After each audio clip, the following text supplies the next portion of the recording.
What's up, everybody? Welcome to BioS 3 Raw TV. So today I got an email that was asking me about Ben Pakulski. Now, before I go on and talk about Ben, I don't know Ben. I've never met Ben. I think maybe I've only actually seen him in person one time my entire life. And he was a pretty big dude. He was pretty thick. He was wide. He was still competing at the time. And I got the question was, Jerry, have you seen this post on Get Big? Now, I love Get Big. You know why I love Get Big? Because somehow, if I stub my toe right now, 5 minutes later, I go and Get Big. They're like, Jerry Ward stubbed his toe, fucking has to take 2 weeks off from training legs. And you're like, how the fuck? You're like, you have somebody fucking in my house, like, watching me? Like, what the fuck? They know. I don't know how they know, but it's awesome. And there is a lot of trolling on there. There's a lot of bullshit, but there's a lot of funny things and a lot of just information. Like, honestly, just a lot of information. So I go on and look at this thread. It was talking about Ben Pakulski downsizing. Like, I think actually it says Ben Pakulski really downsized. Like, that's the name of the thread, right? So I click on it, and I see, surprisingly, a very slimmed-down Ben Pakulski. Like, a very slimmed-down Ben.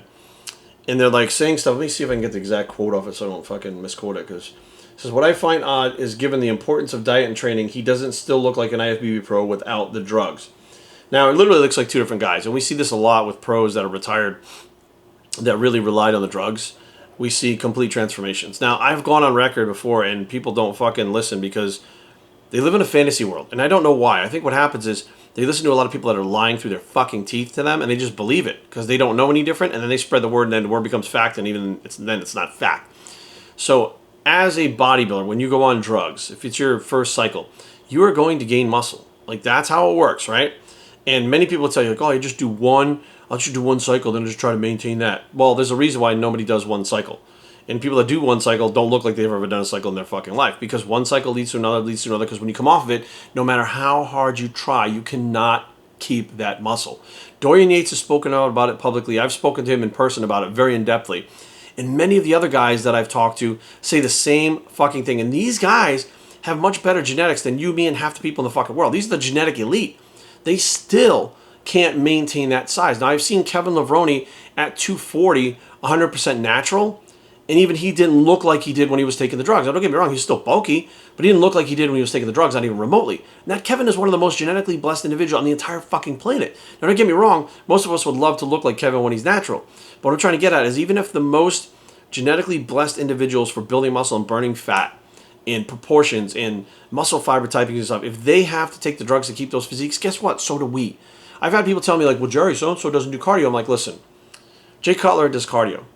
Ronnie Coleman did 2 double cardios, right, for the Olympia. I'm picking people that are like Mr. Olympias, right? Dorian Yates did cardio. Every single one of these guys did cardio. Kevin Levrone did cardio. So these guys are the genetic elite. And you're trying to tell me that they have to do cardio to be lean. But these fucking jokers on Instagram are telling you don't have to be? Fuck that. That's bullshit. Ronnie Coleman, even now, he can't even really do cardio. They can't even fucking walk, right? This motherfucker has veins in his bicep the size of my fucking thumb. He's super lean, and he has a genetic disposition to not be able to go above like 8% body fat. His body can't do it. He's had a genetic test done. So you look at Ronnie and say, when he was competing in the Olympia, he still had to do 2 45-minute sessions a day. So if Ronnie had to do that to get in shape, then what the fuck do you think you have to do? I'm just amazed by how much people think, like, how little the drugs actually do for these people, right? So Ronnie took the drugs to be big, and he probably took fat loss stuff too. But even taking the fat loss stuff, he still had to do fucking cardio. So half these motherfuckers out there talking about you don't have to train hard, you don't have to fucking just take drugs. Well, most motherfuckers have never won an Olympia. Those motherfuckers have never gotten on stage. Most of them Photoshop the fuck out of their shit. Now I find out there's a thing that you can do video-wise to Photoshop your videos. So you can change the fucking look. You can put an inch on your arms, take an inch off your waist on a video. I'm like, motherfucker. I'm like, so now there's, you know, these motherfuckers, when you see them in person, they stay covered up. They don't look the same. Why? Because they're not truly what you think they are on social media. So Ben, I appreciate the fact that he puts out there that he doesn't look like he used to. Like, he could be lying his ass off, all this stuff. And Ben was one of those individuals who, or is one of those individuals who's very scientific. He's science-based. His MI40, I believe, is MI40, MI30, MI20.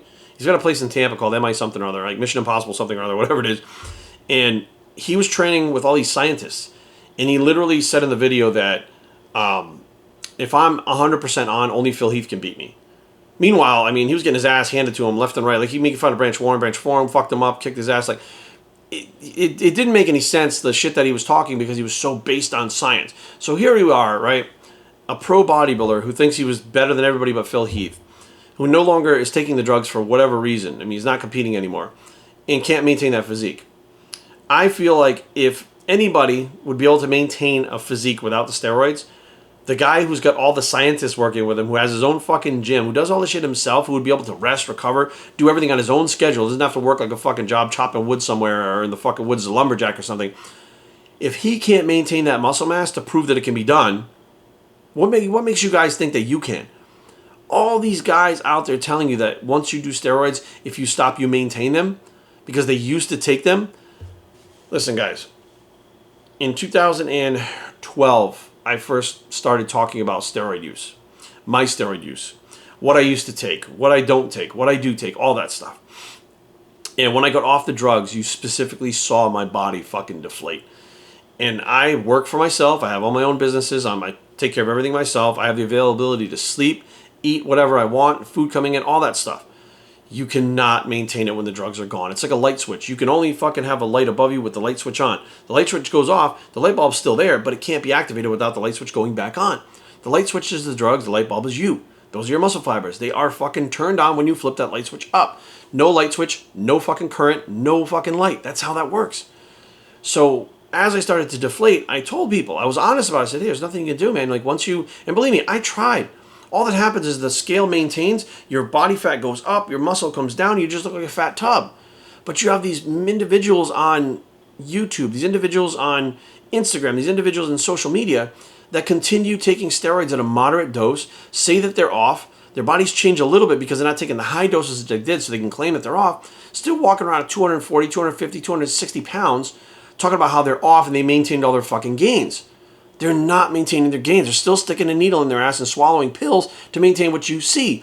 But what they're doing is trying to win you over and tell you that it's not about the drugs.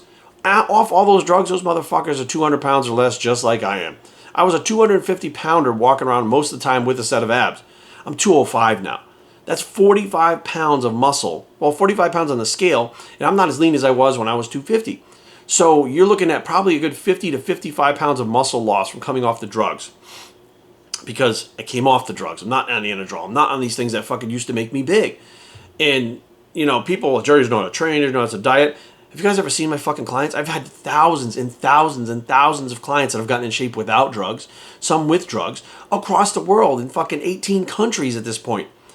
And all of them have gotten results faster than the individuals that were training with these other guys talking about fucking how they got all the science and shit. So if I didn't know how to train, they wouldn't be getting the results. The problem is I can't maintain muscle mass that I was on steroids when I'm not on them. It doesn't work like that. It just doesn't. And this Ben Pakulski thing is just a perfect in-your-face example of this, that your body cannot maintain that as the older you get unless you're still putting the drugs in your body. And I can't hammer that home enough. I'm not asking for your opinion. I'm not asking to debate it. I don't give a fuck what you think or what you want to say. Fuck what you have to say and think. This is the truth. Whatever the fuck preconceived notions you have in your head that you're going to take one cycle and you're going to be fine, I don't give a fuck. Go do your shit and I don't give a fuck. But the bottom line is the truth is the truth. And just because someone doesn't believe it or they don't want to believe it or hurts their feelings doesn't stop it from being the fucking truth. And that the reality is, nowadays, you motherfuckers need a dose of the truth. I need a dose of the truth. They need a dose of the truth. Fucking everybody needs a dose of the truth because everybody's too busy being fucking slap happy out there trying to make everybody's fucking feelings feel better and trying to talk each other up and then take the fucking talking each other up. They're talking each other up to take the fucking spotlight off of them so people don't really look too close into what they're doing because they'll find out the truth about them. Many of these motherfuckers are still taking drugs. If they make you feel good about yourself and make you think you can do what they're doing without the drugs, you don't look too fucking scrutiny at them. You scrutinize fucking everybody else, but oh, not him because he fucking said I'm awesome. He said I'm cool. He fucking smiled at me. He fucking shook my hand, whatever. So you believe him because of that, and it allows him or them to keep these fucking facades going on longer and longer because now there's an emotional investment that you have with them. So them getting you emotionally invested in them getting you emotionally invested in them, this sounds fucking crazy, gets the spotlight off of them to where you believe what they say over the truth. Logic can be staring you right in the face, slapping you around back and forth, and you will still listen to this motherfucker because they made you feel good about yourself. You had an emotional experience that keeps you hooked to them and listening to them. So be aware, guys. It's time that the fucking truth is just out there. And I've been putting it out for fucking years, and I think over time people are getting it, but there needs to be a push for the real truth for everything out there. The truth is, bodybuilding is an individual journey for the person. Your journey is not going to mimic anybody else's journey. That's just how it is. But Your body is going to respond how your body responds. And there are certain things that they're fucking right across the board. Like, you can't argue with certain things. Like, if I came with you and said most pec tears happen on the flat bench, you can't fucking argue that, because the data is there that most fucking injuries on the flat bench, or most pec tears are done on the flat bench. So why can't you understand that, hey, all these people that come off the drugs, Lou Ferrigno, Arnold Schwarzenegger, these guys still take TRT. Dorian Yates still takes TRT. You know what I mean? Like, fucking, I'm sure that Kevin Levrone still takes TRT. Maybe he doesn't. He was taking it before, but they walk around at like 200 pounds. Not 250, not 260. They can't even fucking maintain the muscularity and leanness they did before without fucking extreme diets and stuff like that. And you think these other motherfuckers on Instagram that Photoshop the fuck out of everything, that fucking lie to you through their teeth, are telling you the truth? Hashtag Jerry Logic. It takes 1 second to take logic to undo everything that they fucking say. And hopefully, by putting out the videos that I've done over the years, I'm getting you to start thinking logically. I'm getting you to start thinking about the things that other people overlook, things that are right in your face that you don't see, that are clear as day, but because of the emotional attachment, the emotional investment, you don't want to believe them. So hopefully this doesn't burst any bubbles from anybody that thought Ben Pakulski was the fucking supreme being of fucking bodybuilding because he has a lab coat. But bottom line is, guys, you can't maintain the gains. That's all there is to it. The drugs stop, the gains go, and that's all there is to it. And you have to embrace that. And I think I'm start looking into talking to some of these pros about how they embraced actually toning down. Like, I've watched Jay Cutler tone down, and at this body weight, even though he's 250 pounds, he's not the 275, 280 pounds, and he's not as lean as he was, but he moves around better. You know, like, he's always smiling now. He's not breathing heavy. Like, and I think it's time to start talking to some of these guys and getting some input on how they wrap their head around coming down in body weight in general over time, as opposed to just seeing them do it and then you try to do it and you start to freak out because you don't understand what they've gone through. There's a lot of help that we can give you guys through that. So I think that may be the next step. So I'm just rambling on here, guys. Hopefully you guys had a great weekend. BouncyTraining@gmail.com. Leave comments down below, but don't fight. BouncyTraining.com is a blog. It's like you lose gains bicep when you come off the gear. It's all there is to it. And we are